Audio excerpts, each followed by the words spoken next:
ഇടി സത്യം പറഞ്ഞ അന്ന് ആ കല്യാണ വീട്ടിൽ വെച്ച് കണ്ടത് മുതൽ എനിക്ക് നിന്നെ ഭയങ്കര ഇഷ്ടമാണ്. നിന്റെ കൂടെ കുറച്ച് ടൈം സ്പെൻഡ് ചെയ്യാൻ വേണ്ടിയിട്ടാണ് ട്രെയിനിലേക്കൊക്കെ ചാടിക്കയറി. റീനു, നീ ഇതുവല്ലതും കേൾക്കുന്നുണ്ടോ?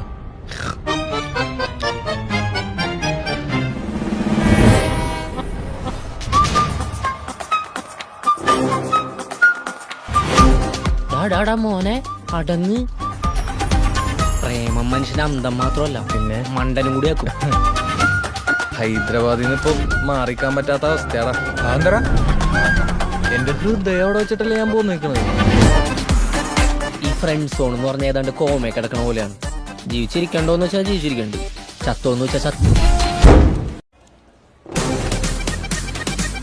പട്ടിച്ച കള്ളിയാണ്ട് ഇവള്. ഡാടാടാ, നിന്റെ കാമുകിനെ പറ്റി ഞാൻ കുറച്ച് കുറ്റം പറയട്ടെ. അതൊന്നും നടപടിയാവൂല. നിന്റെ നെറ്റിയിൽ എഴുതി വെച്ചിട്ടുണ്ട് നിന്നെ കൊണ്ട് ഈ പരിപാടി നടക്കൂല. അങ്ങനെയാണെങ്കിൽ അത് മാരി ആദി. അയ്യോ ആദി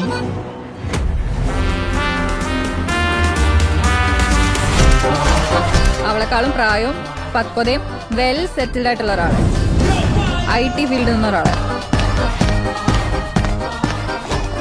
നീ കൊറേ പ്രോഗ്രസ് ഉണ്ടാക്കാൻ നോക്കി, അതിനൊക്കെ നിഷ്പ്രഭമാക്കിക്കൊണ്ട് അവൻ മുന്നേറിക്കൊണ്ടിരിക്കുകയാണ്. നിനക്ക് മറ്റേ ഡയലോഗും കൂടി പറയായിരുന്നില്ല ഒരു ഭംഗിക്ക്? എന്ത്? നിനക്ക് എന്നേക്കാൾ നല്ല പെണ്ണിനെ കിട്ടുമെന്ന്. ആ, അതിലെനിക്ക് സംശയമുണ്ട്. കാരണം എനിക്ക് എന്നെ പറ്റി നല്ല മതിപ്പുണ്ട്.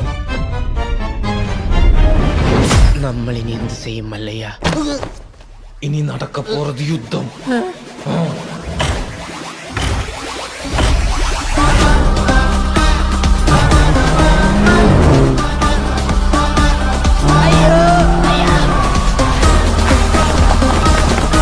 സച്ചിനെ മതി, നിർത്തിക്കോ.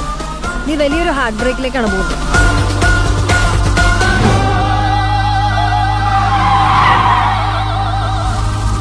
ടീച്ചറുടെ മോൻ എല്ലാം പഠിച്ചു, പെണ്ണുങ്ങളെ വളക്കാനൊഴിച്ചു.